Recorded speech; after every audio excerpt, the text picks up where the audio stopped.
So do we owe Devin Vassell an apology?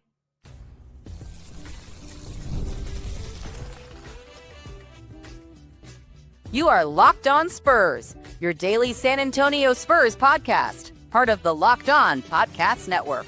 Your team every day. Hey, welcome back to Locked On Spurs, the Locked On NBA Network. I'm your host, Jeff Garcia, Spurs writer for Kings 5 San Antonio. Glad to have y'all back. Happy Monday, everybody. Hope y'all are going to start off your work week right. Not only just at the office, but right here at Locked On Spurs, your first and only spot for all things San Antonio Spurs. Make sure to subscribe to us over on YouTube, iTunes, Spotify, Kens 5 Plus app. You know where to go. Locked On Spurs newsletter in the description below on the YouTube side of things. Click on that link. It says LO Spurs newsletter. Completely free. Sign up today. Hey, this episode today is brought to you by Monarch Money. Take control of your finances with Monarch Money. Use code LOCKEDONNBA at monarchmoney.com for 50% off your first year. Go do that right now. What are we talking about today? We're going to put in the spotlight Devin Vassell. And do Spurs fans owe him an apology? You know, the whole season, Spurs fans kind of been hot and cold with him. Mainly more cold. You know, but of late, we're looking at the last 5 games. He's putting up some pretty good numbers. Should Spurs fans give him an apology? Should those apology forms come out? Why or why not? And then look at tonight's game, Spurs, Lakers, and so much more. All right, let's go to bring in our guest. Look who's back, everybody. Kick us off this week here at Locked On Spurs, Mr. Rudy Campos. What's going on, Rudy? Not too much, man. Proud to be back and on video at least. And I got the music. I didn't forget about that. It's a way to start off the week, huh? Yeah, we finally got you on video, man. Yeah, everybody, he is with Sweep the League. Make sure to follow him on X at Sweep the League. You want to do that right now. He'll tell you about his show in just a few minutes. But, yeah, Rudy, I'm glad to get you on video today. We've been struggling with that lately. Yeah, I forgot to do the shave, so you have to forgive me. I'm on what is it? Spring forward time still. I lose time come to show. At least you can grow facial hair. I can't. It's not fun. It's not fun. I can, man. I mean, like a little stuff comes out, but not like the extent you are, man. No way. Again, everybody, make sure to follow Rudy on X at Sweep the League. And yeah, we're going to be discussing Devin Vassell right now. And look, Rudy, Devin Vassell was kind of like a whipping boy for a lot of Spurs fans this almost the entire season. Oh, he's this, he's that. He tries to play hero ball. Oh, look at him. He can't be consistent. Oh, look, he put 32 points up against the Nets. But look what he did the following games. A lot of Spurs fans have been more, I guess, cold than hot with Devin. But over the last few games, Rudy, he's bringing up some decent numbers. We'll get to those stats in a while. But, Rudy, what do you think, why do you think we're seeing a better play from Vassell of late? Well, I mean, you've got to remember you've got 2 key components out for the San Antonio Spurs, being De'Aaron Fox and Victor Wembanyama. For sure. With those 2 guys being the 1 and 2 option basically on the team, Stephon Castle, almost saying he's like 2B to De'Aaron's 2A. You're going to see more of Devin Vassell. Devin's going to have to insert himself. So he can get lost in the mix. He's going to have to be one of the guys that they rely on, if not the guy to rely on. So Stephon Castle being a rookie, you still see him kind of struggle just a little bit in the last couple of games, kind of showing his rookie stripes. But with Devin Vassell, again, with the absence of those 2 important guys, you're going to see Devin kind of come up a little bit more. But, is it just because of the absence of these 2 players out? Or, is Devin kind of going back to not emerging as, one of the main key focal points of the team, but getting back to the way he's normally playing, and that's averaging right around that 19 points a game. And if you people remember on the last lockdown I was on, that's kind of what we kind of hope for Devin. Close out the year, get to where your normal average is about 19 points a game. He's doing that right now. Yeah, I agree with you. I think a big reason why you're seeing a spike in play from him is the absence of the Fox and Wemby. There's only 1 ball to go around, and with 2 guys that need to be fed, that leaves Devin Vassell. And with Keldon also coming off the bench, there's another guy he doesn't have to worry about in that starting unit. Richard Castle being a rookie, yeah, he's going to be doing rookie things, and we're seeing it even till this day. But nevertheless, he is kind of the primary option now. He is the go-to guy for the Spurs because they're depleted right now. So, and he's taking advantage of that. Look, no matter how it's happening, I'm just glad he's producing. I think I would have been a lot more upset with him if he wasn't playing the way he's been playing of late without Fox and Wemby on the court. Can you imagine if he hadn't been, if those two guys weren't there, or obviously they're not there, but he was putting up bad numbers? I think that would have been worse for him. But he's taking advantage of that. And I think it just goes back to him.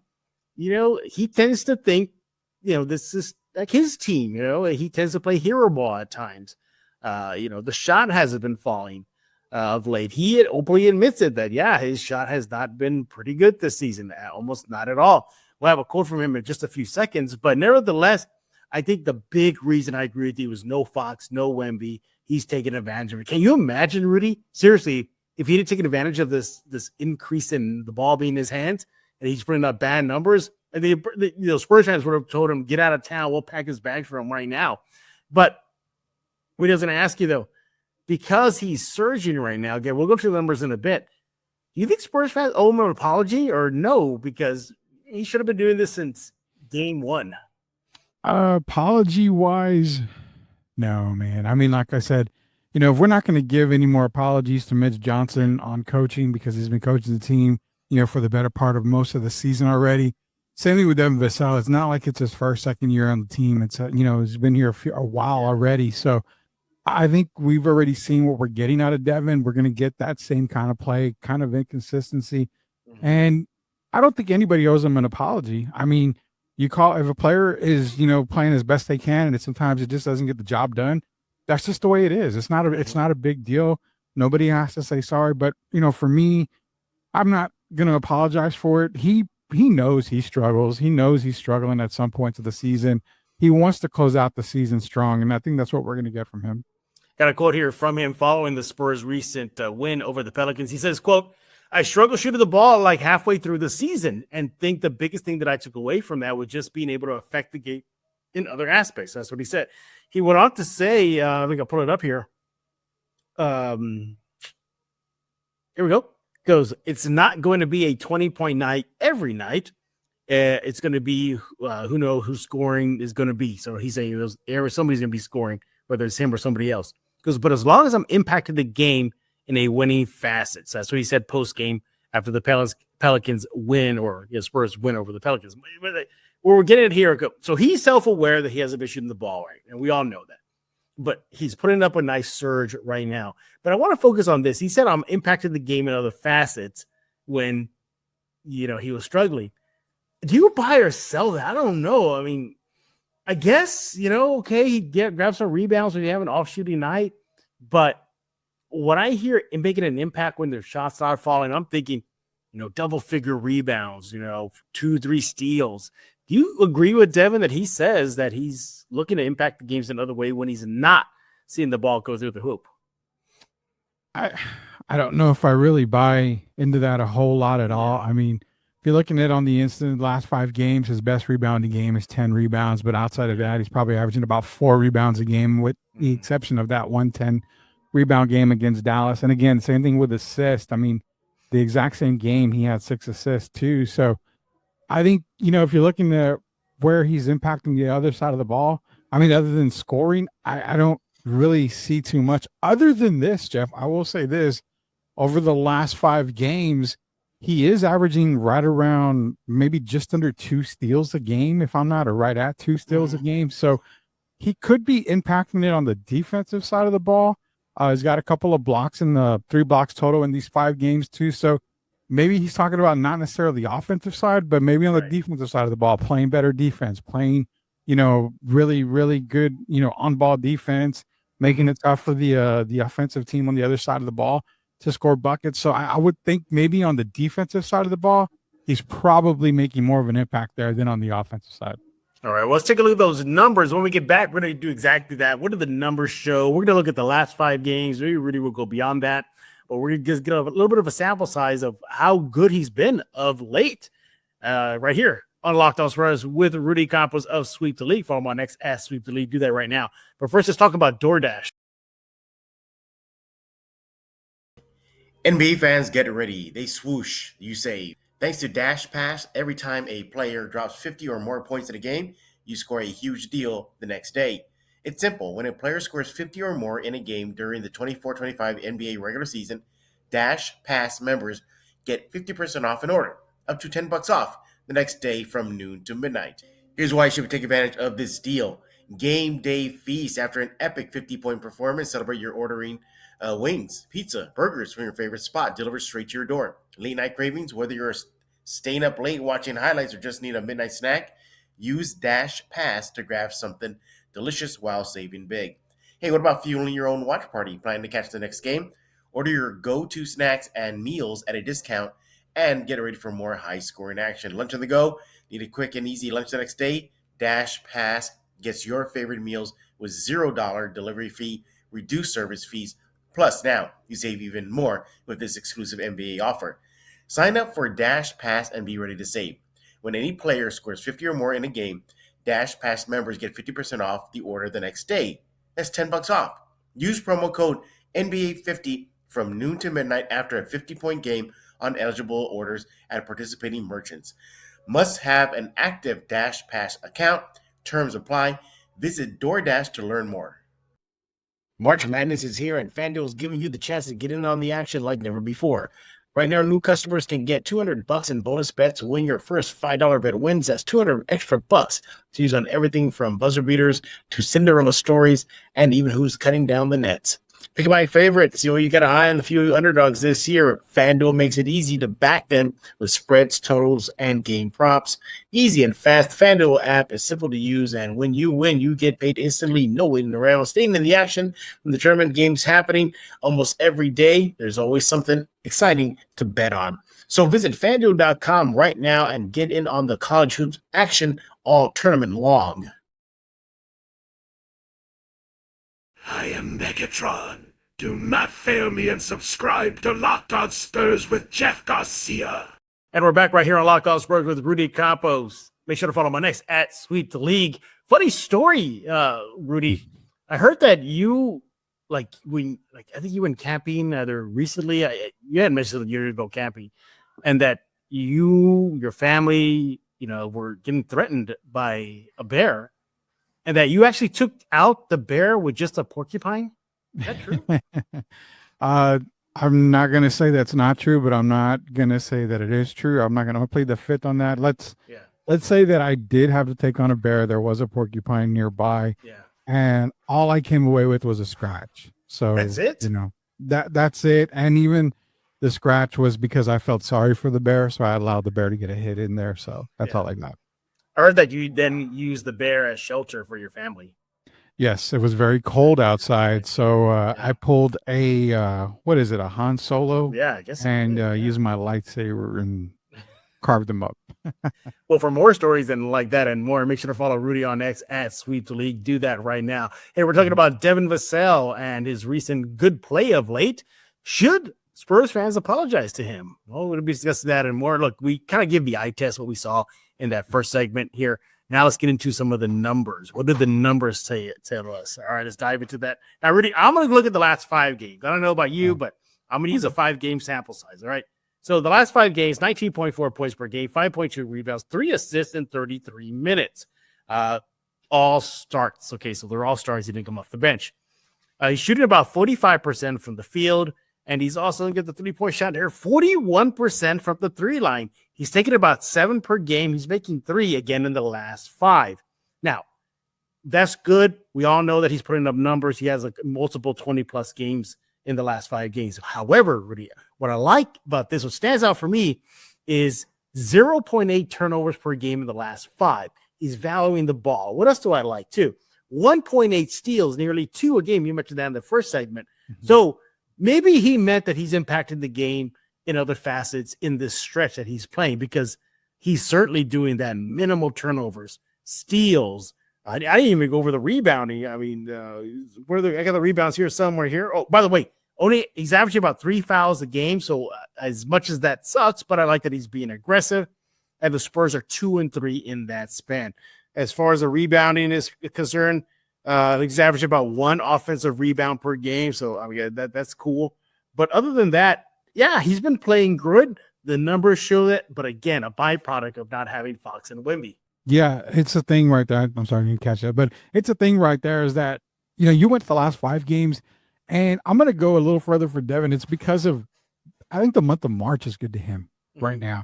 I mean, if we're looking for the entire month of March, like I said earlier, you don't apologize to Devin. I mean, he's been playing at a very inconsistent pace all season. Yeah. He's relatively been healthy the entire season as well. So the month of March, he's stepped it up. So if you want to apologize for Spurs fans, you can.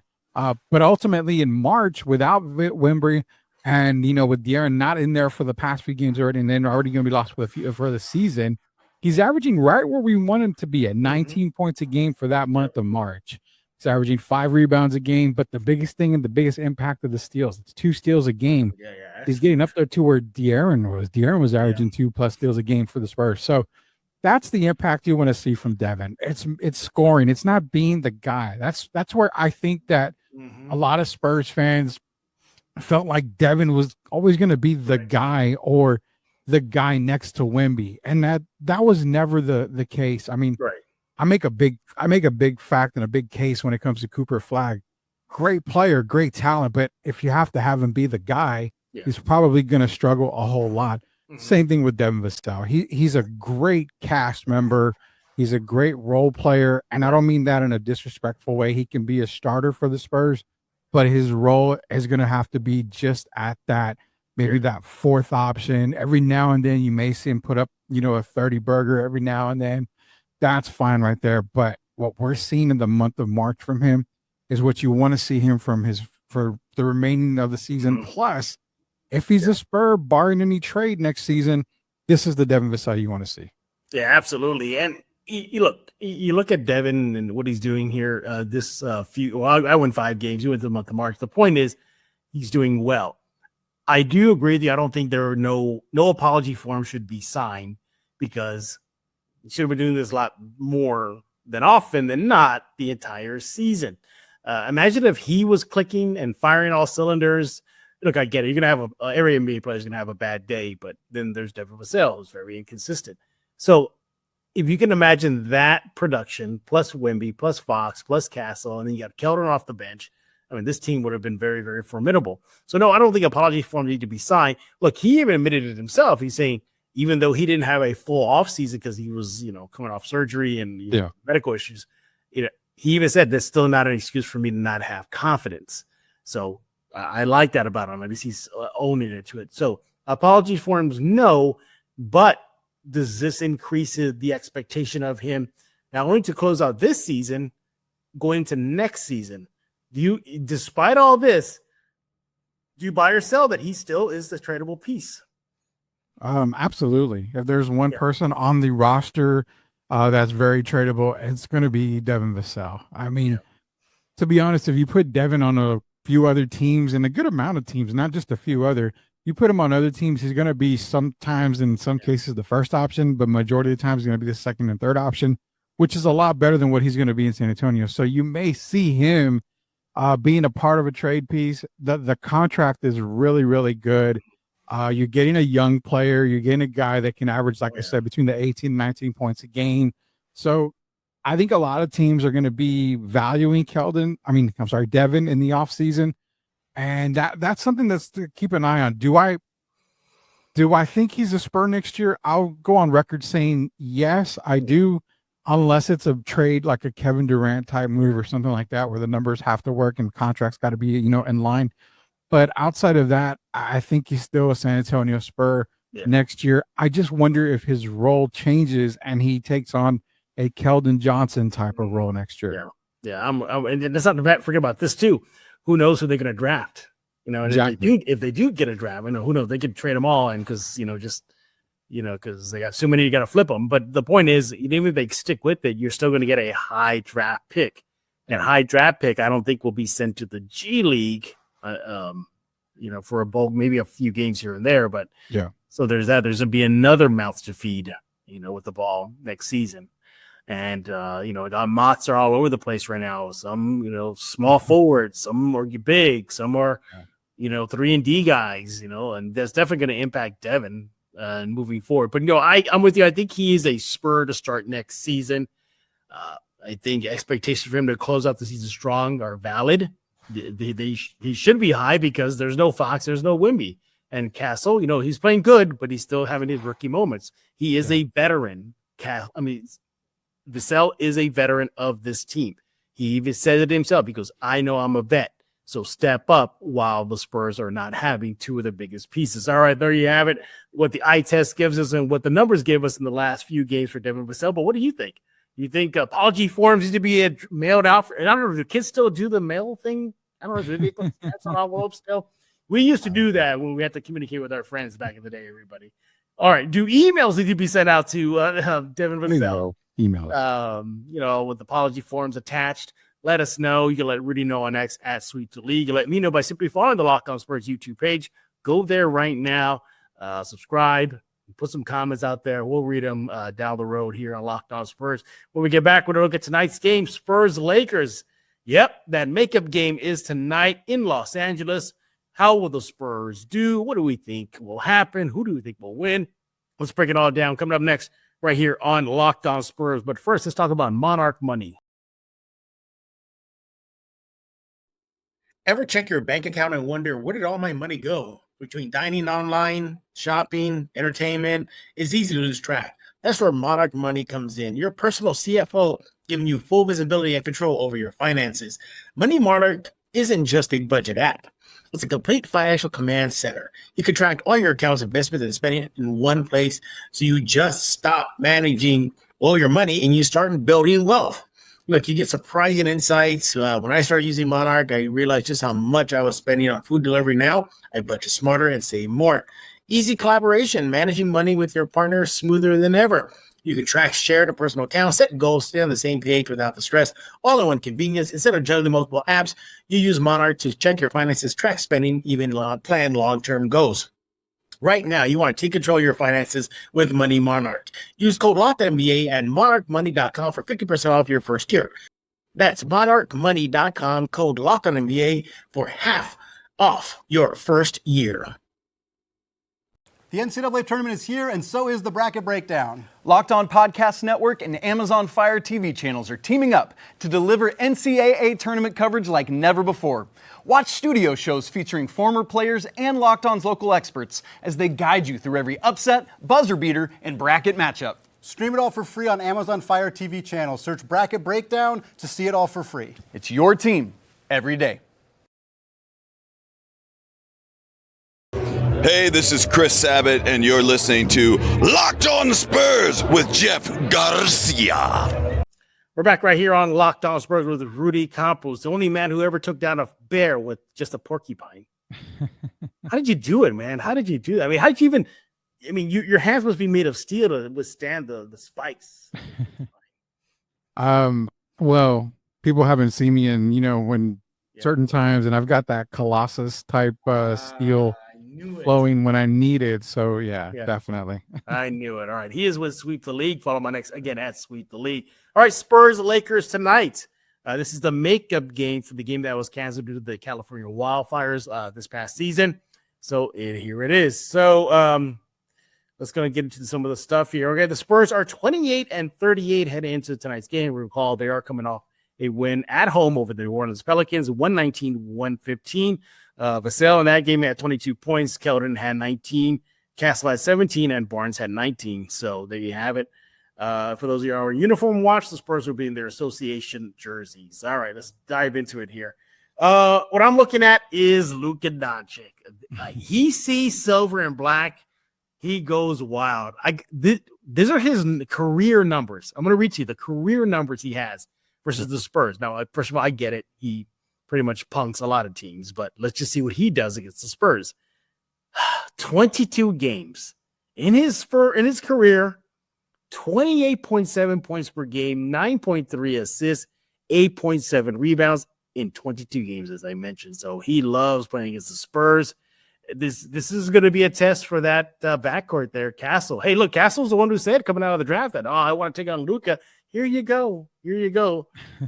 Castle, good luck tonight. To start off with that, obviously that is the big focus tonight. Even Mitch Johnson talked about it after the game versus the Pelicans, saying, Luka, great, just showered him with praise. But this is the first chance the Spurs seeing Luka in a Lakers jersey. How do you been seeing Luka so far now at his new address?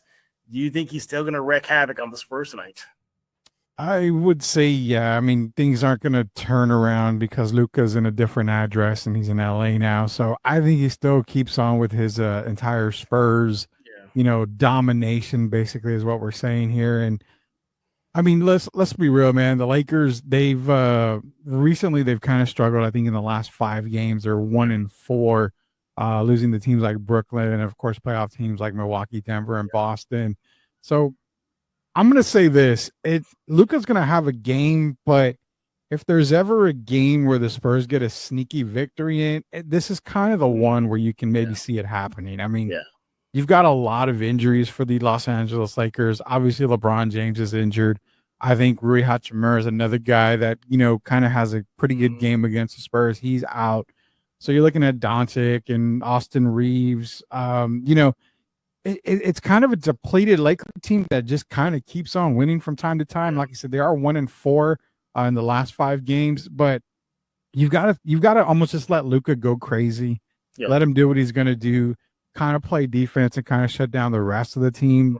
I like their chances against guys like Austin Reeves and Dalton Connect, Jackson Hayes as well. So I don't know. This is kind of a sneaky one for me on the Spurs and Lakers. I wouldn't be surprised if the Spurs end up getting the win here. But again, if Luka goes crazy, then it could be over probably before the third quarter's even end. And I would just been a long night for the Spurs. We just go with star power. Spurs don't have any right now, and Lakers do, Luka and LeBron. So I just think the Spurs, I mean, look at the injury reports of tonight. I think there's 7 guys that are out. I mean, I guess, count the G League guys, so whatever. Don't count them. But we know Fox and Wemby's not going to play. Malachi Branham's even not going to play. He's out in the G League right now. Even Jordan McLaughlin, he's questionable tonight versus I mean, that's how bad the Spurs team is. But nevertheless, I think it might be a long night. They'll be competitive, of course. All teams are to start the game, but we'll see what the Spurs can do. If I'm keeping an eye on the scoreboard, Rudy, because the Spurs on the road, they're 3-14 when they're trailing at halftime. So not good for the Spurs if they're down on the scoreboard going into the break. Also, the Spurs versus teams with an above 500 record, just an above 500 record this season, 12-23. So they don't fare well against teams with an above 500 record. I'm getting L vibes here. I think the Spurs should help tonight. What do you think? Like I said, this is a game where I kind of would see them maybe winning this game just surprisingly. Luka definitely being Luka, but also, the Spurs, you got to remember Harrison Barnes, you've got Chris Paul who can kind of control the tempo of the game. Stephon Castle could have one of those big rookie games. We've been mentioning Devin playing really well over the last 5 games. So you've got to remember too, their bench as well with Keldon Johnson has been coming up a little bit stronger. Mamu's been playing great off, it's just seems like exactly. So, this kind of has a feel for a Spurs win. I'm gonna, you know what, Jeff? I hardly do this on your show, and I don't know why. I hardly ever do this, but I think I'm gonna take San Antonio to beat the Lakers. Wow. Well, I don't think I ever do that. Well, you handle Bears with a porcupine, so nobody's gonna. I don't know. I just I probably jinxed them, and that's my fault, everybody. But I think I'm gonna go with San Antonio with a sneaky victory over the Lakers. I'm getting San Antonio with an L. I think Spurs. The Lakers just need to have LeBron or Luka just take over, and that's all she wrote. We've seen it before. The Spurs let a guy go like freaking Klay Thompson went wild on the Spurs, and that's all they needed for Dallas to get a W. But sweet of Devin Vassell, I looked up his numbers right now. His career averages against the Lakers, 15.6 points per game, 4.1 rebounds, 2.6 assists. And that's 14 career games versus the Lakers. So, again, it's not enough. It's not enough. The math ain't math in here. So, we'll see what the Spurs do. All right, so Rudy has the Spurs getting a sneaky W. I think the Spurs are going to pick up an L. What do you think about tonight's game, Spurs-Lakers? Leave us a comment over at the Locked On Spurs YouTube page and subscribe to that too. We've been talking about Sweep the League. Are you going to regale us some more tales of your hunting trips? From wrestling bears to using snakes as like rope to hold up your Jump tents, jump rope to keep in shape. I mean, Yeah. you're a beast out there in the woods, but what's going on over at Sweep? Yeah, man. Well, outside of the hunting tales and Craven the Hunter type stories that I can tell you people about me, we've got college NCAA college basketball. March Madness starts this coming week, so we're going to be doing a bracket show. Either probably tomorrow's what I'm thinking. To Tuesday night, we'll be doing a bracket show, getting you guys ready. We'll be running a bracket challenge, so be on the lookout for that. We're going to be giving away a couple of prizes, but outside of that, same stuff, man. NBA season's coming to a close. We got to figure out who's going to be the best team in the West, who's going to be the best team in the East. You got NFL offseason kicking off, draft coming up pretty soon. This is a crazy time to be in sports right now. So be sure to go to Sweep the League on YouTube, search Sweep the League TV, hit that subscribe button so you don't miss anything.